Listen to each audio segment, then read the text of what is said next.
కవినై కవితనై భార్యనై భర్తనై కవినై కవితనై భార్యనై భర్తనై మల్లెల దారిలో మంచు ఎడారిలో మల్లెల దారిలో మంచు ఎడారిలో పన్నీటి జయగీతాల కన్నీటి జలపాతాల నాతో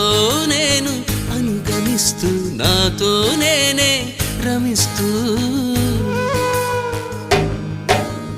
ఒంటరినై అనవరతం కంటున్నాను నిరంతరం కలల్ని కథల్ని మాటల్ని పాటల్ని రంగుల్ని రంగవల్లుల్ని కావ్య కన్యల్ని ఆడపిల్లల్ని జగమంత కుటుంబం నాది ఏకాకి జీవితం నాది